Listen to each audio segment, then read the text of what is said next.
Hello everyone, welcome to A9 education. Guys, जैसा कि आप सबको पता है कि हमने जनरल नॉलेज की जीके की सीरीज चला रखी है, जिसमें हम हर एक सेट में 25 क्वेश्चंस कवर करने वाले हैं। और ना सिर्फ 25 क्वेश्चंस, साथ ही साथ हम इतने सारे एक्सप्लेनेशन आपको क्वेश्चंस में देंगे जहां भी इसकी जरूरत होगी, जहां से डायरेक्ट आपको क्वेश्चंस किसी भी एग्जाम में देखने को मिलते हैं।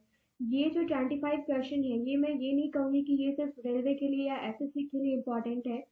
ये आप किसी भी स्टेट पीसीएस की प्रिपरेशन कर रहे हो या फिर एसएससी की प्रिपरेशन कर रहे हो, रेलवे की प्रिपरेशन कर रहे हो या फिर किसी भी कॉम्पिटिटिव एग्जाम में ये सारे क्वेश्चंस जो हैं ये आपको देखने को मिलते हैं। सो 25 क्वेश्चंस हैं। इससे पहले हमने सेट 1 जो है वो कवर कर रखा है। अगर आपने उस वीडियो को अभी तक नहीं देखा है तो आप जाकर उस वीडियो को भी देख लेंगे।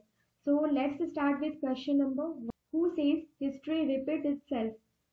तो यहाँ पे जो भी क्वेश्चंस है ना, आपको यहाँ पे जहाँ भी एक्सप्लेनेशन की जरूरत है हम आपको देंगे। और सारे के सारे एक्सप्लेनेशन आप नोट करते जाएंगे, क्योंकि हर एक एक्सप्लेनेशन से आपको क्वेश्चंस कहीं ना कहीं किसी न किसी एग्जाम में देखने को मिलेगा। तो ये कहा था हेगल ने, ठीक है। और क्वेश्चन नंबर 2 देख लेते हैं, Vikram Samvat commenced in year of. तो किस ईयर में ये विक्रम संवत आपसे पूछा जा रहा है।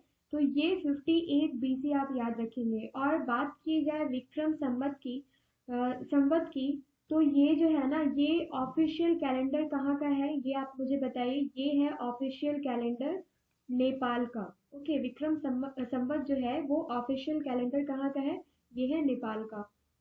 क्वेश्चन नंबर 3 देख लेते हैं, कार्बन डेटिंग। यहाँ से क्वेश्चंस आपको हमेशा देखने को मिलते हैं, राइट।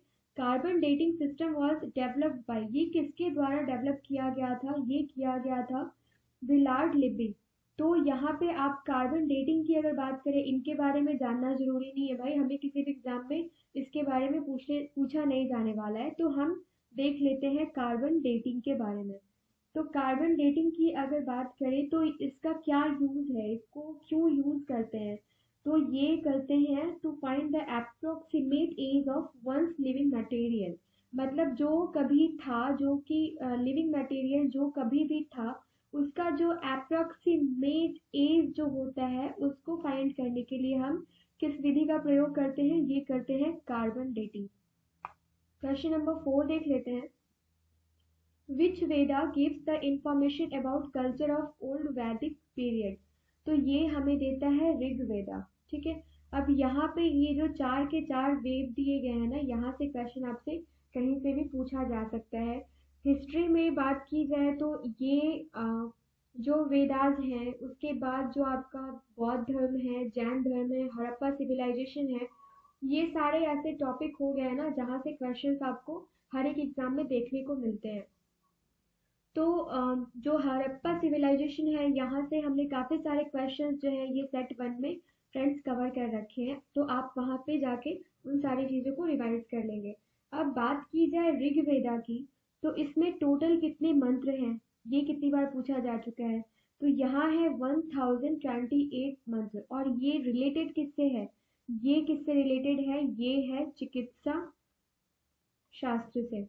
गाइस, ये आपको जो भी कंटेंट आपको प्रोवाइड किए गए हैं ना, ये इंग्लिश में प्रोवाइड किए हैं। और हम जो एक्सप्लेनेशन आपको प्रोवाइड करेंगे ये बाइलिंगुअल होगा, ताकि किसी भी एग्जाम के लिए किसी भी स्टूडेंट के लिए, किसी भी मीडियम के स्टूडेंट के लिए कोई भी प्रॉब्लम ना हो। सो यहाँ पे यजुर्वेद की बात कर लेते हैं। तो यजुर्वेद जो है ना, इसमें जो युद्ध कला इसमें डिस्क्राइब किया गया है। और सामवेद की बात कर ले, इसमें कितने मंत्र हैं टोटल, ये मैं अभी रिकॉग्नाइज नहीं कर पा रही हूँ। सामवेद की बात अगर कर ले तो इसमें 1810 मंत्र जो है उसमें है। और ये रिलेटेड है कल्चर और संगीत से रिलेटेड है, सॉन्ग से रिलेटेड है, मतलब कला एवं संगीत से रिलेटेड है। उसके बाद बात की जाए अथर्ववेद की, तो ये भवन निर्माण के कला से भी रिलेटेड है। और इसमें टोटल 6000 मंत्र हैं, राइट। टोटल 6000 मंत्र हैं। तो आप मुझे कमेंट सेक्शन में कमेंट करके बताइए कि जादू टोना से रिलेटेड कौन सा वेद है। ये 2-3 बार क्वेश्चन आपसे पूछ लिए गए हैं अभी तक। क्वेश्चन नंबर 5 देख लेते हैं, carbon dating is use to determine the age of. अब ये इससे रिलेटेड हमने एक क्वेश्चन देखा था, यहाँ पे देख लेते हैं कि used to determine the age of fossils. Okay, question number 6 देख लेते हैं। द फर्स्ट इंग्लिश मैन, यहाँ पे आपसे पूछा जा रहा है हु डेकिफेयर्ड अशोकन इंस्क्रिप्शन। ओके, तो यहाँ पे आपसे पूछा जा रहा है कि किसने खुदाई करके किसने ढूंढ के निकाला था। तो ये निकाला था जेम्स प्रिसेप ने, और इन्होंने ही इसको लिखा था। अगर बात की जाए अशोकन इंस्क्रिप्शन की, तो सबसे पहले रीड इन्होंने किया था। ठीक है, सबसे पहले रीड किसने किया था? जेम्स प्रिसेप ने रीड किया था। और यहाँ पे टोटल जो अशोकन इंस्क्रिप्शंस है ना, अगर आपसे कभी नंबर पूछ लिया जाए कि कितने हैं, तो आई थिंक ये 33 इंस्क्रिप्शंस टोटल हैं। ओके, और जेम्स प्रिंसेप जो थे ना, ये इंग्लिश स्कॉलर थे जिन्होंने फर्स्ट टाइम रीड किया था किसको? अशोकन इंस्क्रिप्शंस को। ओके, तो क्वेश्चन नंबर 7 देख लेते हैं। The most of Ashokan inscriptions are in which language and script. ये काफी इंपॉर्टेंट क्वेश्चन है, लैंग्वेज एंड स्क्रिप्ट से रिलेटेड ये सारे क्वेश्चन आपके लिए काफी इंपॉर्टेंट हो जाते हैं। तो ये प्राकृत में और ब्राह्मी में लिखा गया है, प्राकृत लैंग्वेज एंड स्क्रिप्ट में लिखा गया है, ब्राह्मी में लिखा गया है। ठीक है, तो यहाँ पे आप देख लीजिए क्वेश्चन नंबर 7 में, अगर ब्राह्मी की बात की जाए तो ये आपको कैसे लिखा जाता है? ब्राह्मी लिखा जाता है फ्रॉम लेफ्ट टू राइट। आप मुझे कमेंट सेक्शन में कमेंट करके ये बताइए कि प्राकृत किधर से लिखा जाता है, तो कैसे लिखा जाता है। ठीक है, फिलहाल आप इस क्वेश्चन का आंसर ये याद रखेंगे कि अशोकन इंस्क्रिप्शन जो है ना, ये गाइस कौन से लैंग्वेज एंड स्क्रिप्ट में लिखी गई है? तो ये लिखी गई है प्राकृत एंड ब्राह्मी। आई होप सारे एक्सप्लेनेशन आपको समझ में आ रहे होंगे। गाइस, अगर आपको ऐसा कोई भी इश्यू लगता है जो मैं वीडियो में कवर नहीं कर पा रही हूँ, तो प्लीज़ मुझे कमेंट सेक्शन में कमेंट करके बताइए, सो दैट कि नेक्स्ट वीडियोस में वो सारी कमियां ना रहे। तो क्वेश्चन नंबर 8 देख लेते हैं। Which script is used in Ashokan inscription found from Mansehra and साहब सहबाज ग्रही। ओके, तो सहबाज ग्रही और जो मनेसरा है, यहाँ से कौन से स्क्रिप्ट में अशोकन इंस्क्रिप्शन पाया गया है, यह आपसे क्वेश्चन पूछा जा रहा है। तो ये पाया गया है खरोष्ठी लिपि में। ओके, तो खरोष्ठी लिपि की अगर बात की जाए तो ये लिखा जाता है राइट टू लेफ्ट। ये आप याद रखेंगे। प्राकृत कैसे लिखा जाता है फ्रेंड्स? ये लिखा जाता है लेफ्ट टू राइट, और ये लिखा जाता है खरोष्ठी राइट टू लेफ्ट। ये कितनी बार क्वेश्चन आपसे पूछा जा चुका है। ठीक है, अब यहाँ पे देख लीजिए कि अशोक का जो दोनों जगह से, अभी ये मनेसरा की बात की जाए और सहबाज ग्रही की बात की जाए, गढ़ी की बात की जाए, तो इन दोनों जगह से किस स्क्रिप्ट में मिला है? तो खरोष्ठी लिपि में मिला है, जो कि राइट टू लेफ्ट लिखा जाता है। क्वेश्चन नंबर 9 देख लेते हैं। Whose inscription has given the earliest evidence of poetic style. ठीक है, तो ये है किसका? ये है रुद्र दमन का। और रुद्र दमन जो है, ये इनकी कैपिटल क्या थी? ये काफी बार पूछा जा चुका है। तो तक्षशिला जो थी, ये इनकी कैपिटल थी। ठीक है, सो गाइस क्वेश्चन नंबर 10 देख लेते हैं। यहाँ पे दिया हुआ है कि भीमबेटका इज फेमस फॉर। तो भीमबेटका जो है, ये किस चीज के लिए फेमस है? ये आपसे क्वेश्चन पूछा जा रहा है। तो ये फेमस है केव पेंटिंग के लिए। और भीमबेटका की अगर बात करें तो ये oldest known rock temple rock art के लिए फेमस है। ठीक है, ओल्डेस्ट नोन रॉक आर्ट के लिए, सबसे पुराने रॉक आर्ट के लिए ये फेमस है। ठीक है, और ये है कहाँ? अगर आपसे पूछा जाए कि भीमबेटका जो है ये है कहाँ, तो ये भीमबेटका जो है ये है एमपी में, जो कि साउथ भोपाल में पड़ता है, साउथ भोपाल में आता है। ठीक है, अब अगर बात की जाए कालीभंगा की, क्योंकि कालीभंगा भी बहुत इंपॉर्टेंट है और यहाँ से क्वेश्चन आपसे पूछे जाते हैं। अगर आपसे पूछा जाए कि कालीभंगा किस चीज़ के लिए फेमस है, तो ये फेमस है पॉटरी के लिए, और दूसरा ब्लैक बैंगल्स के लिए, ब्लैक बैंगल्स के लिए फेमस है। ठीक है, क्वेश्चन नंबर 11 देख लेते हैं। चाइनीज ट्रैवलर सुंग यून ट्रैवल इंडिया ड्यूरिंग। किस टाइम में ये जो चाइनीज ट्रैवलर था सुंग यून, ये ट्रैवल किया था इंडिया में? जस्ट अ मिनट, मैं थोड़ा पेन का कलर चेंज कर दूँ, बिकॉज ये ब्लैक ब्लैक पूरा जम नहीं रहा। ओके, तो ओके ब्लू सही जाएगा। तो यहाँ पे हम देख लेते हैं, we have right answer here is option number 1, that is 1518-22 AD। ये जो आपका टाइम है, ड्यूरेशन है, ये राइट आंसर यहाँ पे हो जाता है। अब अगर बात की जाए कि कितने सारे चाइनीज ट्रैवलर्स जो है ना वो इंडिया में विजिट किए थे, ठीक है, तो आप मुझे कमेंट सेक्शन में कमेंट करके बताएंगे कि कितने सारे चाइनीज ट्रैवलर जो है वो इंडिया में विजिट किए थे। और इसके बाद फाहियान जो है, फाहियान के बारे में क्वेश्चन आपसे काफ़ी पूछा जाता है, ये भी चाइनीज ट्रैवलर ही थे। तो फाहियान जो थे ना, ये किसके टाइम में आए थे?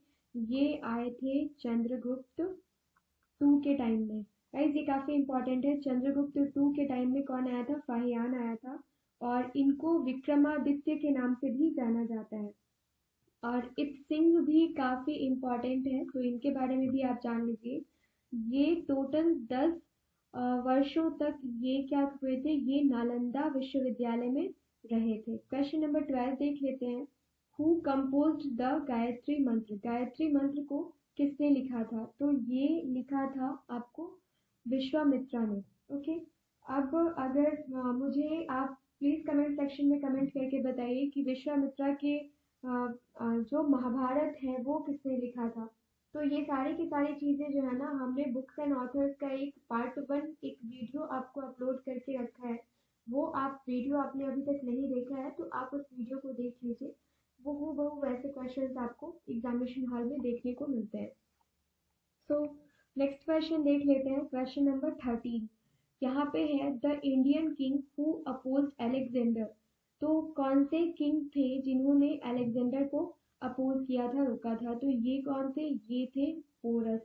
और अलेक्जेंडर की बात की जाए तो इनको हराया किसने था? तो ये हराया था चंद्रगुप्त मौर्य ने। किसने? चंद्रगुप्त मौर्य ने। क्वेश्चन नंबर 14 देख लेते हैं। The list of 16 mahajanapadas is available in. तो ये कहाँ, ये काफी इंपॉर्टेंट है, ये क्वेश्चन कितनी बार देखने को मिला है ना? Guys just give me 2 minute.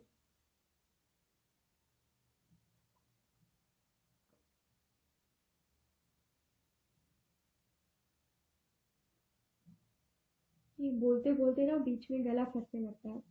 So just continue. ये यहाँ पे क्वेश्चन आपसे पूछा जा रहा है कि महाजनपदास जो है ना, ये यहाँ पे 16 महाजनपदास जो है, ये लिस्ट कहाँ अवेलेबल है? तो ये है अंगुत्तर निकाय में। ओके, अंगुत्तर निकाय की अगर बात की जाए तो इसमें क्या है? इसमें 3 पत्रिका है। अब ये तीनों पत्रिका का नाम आप मुझे बताइए। चलिए मैं ही यहाँ पे आपको बता देती हूँ, काफ़ी इम्पोर्टेंट है ये। ये है सुत्त पत्रिका है। तो first of all I think या सुत्त पत्रिका है, सेकंड है विनय है, एंड थर्ड है अभिधर्म। ठीक है, तो ये सारे के सारे ये जो 3 है ये आप यहाँ पे याद करेंगे। ये काफ़ी इंपॉर्टेंट है, आपसे क्वेश्चन पूछे जा सकते हैं। क्वेश्चन नंबर 15 देख लेते हैं। Who founded Pataliputra? पाटलिपुत्रा को किसने फाउंड किया था? तो ये फाउंड किया था उदायन ने। क्वेश्चन नंबर 16 देख लेते हैं गाइस। क्वेश्चन नंबर 16 है हमारा, who presided over the first meeting of Indian constituent assembly? तो ये सच्चिदानंद सिन्हा जो है, ये यहाँ पे आपका राइट आंसर हो जाएगा। क्वेश्चन नंबर 17 है। काफ़ी सारे जो कॉन्स्टिट्यूएंट असेंबली से रिलेटेड क्वेश्चंस हैं वो हमने पिछले वीडियो में कवर करके रखा है, तो आप प्लीज़ वहाँ से जाके उन सारे को रिवीजन कर लेंगे। क्वेश्चन नंबर 17 देख लेते हैं। The constituent assembly of India started functions from. तो ये किस डेट से इसने फंक्शन करना शुरू कर दिया था कॉन्स्टिट्यूएंट असेंबली ने? तो ये कर दिया था 9 दिसंबर 1946 से। और अगर कॉन्स्टिट्यूएंट असेंबली की बात किया जाए तो इसको फॉर्म कभी किया गया था? ये किया गया था 6 दिसंबर 1946 को। और इसका मेन एम क्या था, क्या मकसद था इसको फॉर्म करने के पीछे? तो ये था कॉन्स्टिट्यूशन, इंडिया का जो कॉन्स्टिट्यूशन था उसको ड्राफ्ट करने के लिए 6 दिसंबर 1946 को कॉन्स्टिट्यूएंट असेंबली ऑफ इंडिया को क्या किया गया था? फॉर्म किया गया था, फ्रेम किया गया था, जिसने अपना फंक्शन स्टार्ट कभी से कर दिया था, 9 दिसंबर 1946। तो गाइस ये दोनों डेट में ना आप बिल्कुल कंफ्यूज नहीं होंगे, क्योंकि यहाँ पे जो आपको ऑप्शन दिए गए हैं ना, यार जरूरी नहीं है कि एग्जामिनर आपको ऐसा ही ऑप्शन देगा, आपको 6 एंड 9 दोनों ही ऑप्शन दे देगा, ठीक है। तो यहाँ पे आप कंफ्यूज बिल्कुल मत होइएगा। क्वेश्चन नंबर 18 देख लेते हैं। क्वेश्चन नंबर 18 है हमारा, how many sessions of Indian constituent assembly were conducted for formulation of Indian constitution, ठीक है। तो ये टोटल जो है ना, ये 11 जो है ना कॉन्स्टिट्यूएंट असेंबली के जो सेशंस थे, ये हुआ था टोटल इंडियन कॉन्स्टिट्यूशन को फॉर्मुलेट करने के लिए, ठीक है। क्वेश्चन नंबर 19 देखते हैं। The supreme court of India was set up by, सबसे पहले तो ये देख लीजिए, सुप्रीम कोर्ट ऑफ इंडिया की बात करें तो सबसे पहले आप ये देख लीजिए कि सुप्रीम कोर्ट ऑफ इंडिया जो है ना, इसका आर्टिकल क्या है, ये आप मुझे कमेंट सेक्शन में कमेंट करके बताइए। और दूसरा अगर बात की जाए सुप्रीम, यहाँ पे सारे के सारे जो आपके regulating act, charter act, fits India act और चार्टर एक्ट ऑफ 1833 है, ये सारे के सारे वन बाय वन हम देख लेते हैं। काफ़ी जल्द हम इन सब पे एक सेपरेट वीडियो लेके आने वाले हैं, और बहुत ही जल्द हम, जैसे हाई कोर्ट हो गया, सुप्रीम कोर्ट हो गया, प्रेसिडेंट हो गया, प्राइम मिनिस्टर हो गया, उन सब से रिलेटेड जितने भी क्वेश्चंस बन सकते हैं, हम सिर्फ और सिर्फ क्वेश्चन के फॉर्मेट में नहीं, वो थ्योरी फॉर्मेट में आपके सामने लेके आएंगे। तो लगे बने रहिए हमारे चैनल के साथ, और वीडियो को चैनल को सब्सक्राइब कर लीजिए, ताकि आने वाले सारे वीडियोस आपको टाइम टू टाइम मिलते रहे। अब क्वेश्चन नंबर 19 में हम देख लेते हैं। Here right answer is regulating act of 1773, ठीक है। अब भाई ये देख लेते हैं कि रेगुलेटिंग एक्ट ऑफ 1773 है क्या। तो यहाँ पे काफ़ी शॉर्ट में मैं आपको सारी चीज़ें बता के निकल जाऊंगी, क्योंकि ये काफ़ी ज़्यादा बड़ा हो जाएगा वीडियो, हम इसका सेपरेट पार्ट बाद में कवर कर लेंगे। सो रेगुलेटिंग एक्ट ऑफ 1773 जो है ना, ये इसने जो है ये प्रोवाइड किया था, it provided the establishment of supreme court, ठीक है, सुप्रीम कोर्ट इन कैलकाटा, एट कैलकाटा, ठीक है, 1774 में, जिसकी स्थापना की गई थी बाय रेगुलेटिंग एक्ट 1773। अब बात की जाए चार्टर एक्ट 1813 की, तो इसने क्या किया था, ये इसने ईस्ट इंडिया कंपनी की मोनोपोली जो है वो उसको एंड कर दिया था, इस एक्ट के द्वारा एंड कर दिया गया था। It ended the monopoly of east India company. अब पिट्स इंडिया एक्ट 1784 देख लेते हैं।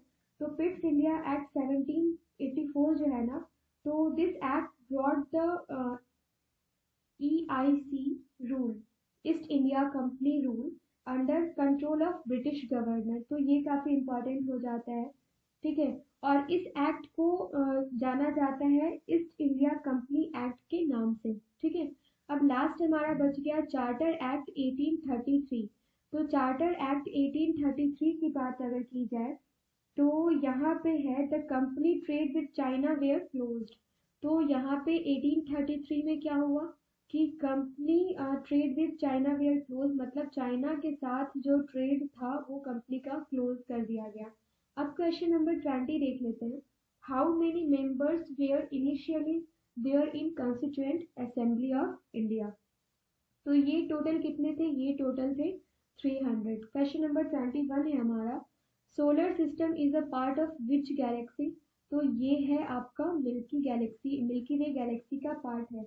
अब मिल्की वे गैलेक्सी के बारे में कुछ चीज़ें हम जान लेते हैं। मिल्की वे गैलेक्सी अराउंड 50 गैलेक्सी जो है ना, इसके पार्ट है, इसके अंदर है। दूसरा कि मिल्की वे गैलेक्सी बना किस किस चीज़ों से है, तो ये है आपको मिलियंस ऑफ स्टार्स हैं, गैस है एंड डस्ट है। ये तीनों चीज़ जो है ना, स्टार्स, गैस एंड डस्ट, इन तीनों चीज़ों से मिल्की वे गैलेक्सी बना हुआ है, ठीक है। तो ये दो चीज़ें आप यहाँ पे देख लीजिए, काफ़ी इंपॉर्टेंट है। क्वेश्चन नंबर 22 है, between which of the two planet are asteroid found. तो किस दो प्लैनेट के बीच में एस्टेरॉइड पाया जाता है, तो ये पाया जाता है मार्स एंड जुपिटर के बीच में। तो मार्स एंड जुपिटर की अगर बात कर ले, तो ये दोनों जो है ना, ये दोनों ही मार्स एंड जुपिटर, ये दोनों ही क्या है, ये है आउटर प्लैनेट, ठीक है। और जो इसकी बात की जाए, आउटर प्लैनेट की अगर बात की जाए तो मार्स, जुपिटर और इसके अलावा गाइस कौन कौन से प्लैनेट आउटर प्लैनेट हो सकते हैं, चलिए यहाँ पे ये भी डिस्कस कर लेते हैं। तो यहाँ पे जो है ये सैटर्न जो है, ये हो सकता है, ये है यूरेनस है, हो नहीं सकता यार है, ठीक है, यूरेनस है एंड नेपच्यून है। ये पांचों के पांचों जो है ये आपके आउटर प्लैनेट में काउंट होते हैं।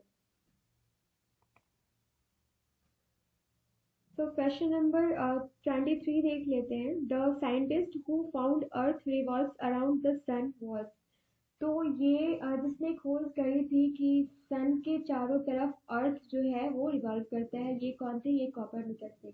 अगर आपको इसका आंसर नहीं भी आता था ना तो आप इस सारे क्वेश्चन जो सारे आपके यहाँ पे ऑप्शंस हैं उसको आप यहाँ पे एलिमिनेट कर सकते थे। Copernicus is a right answer here.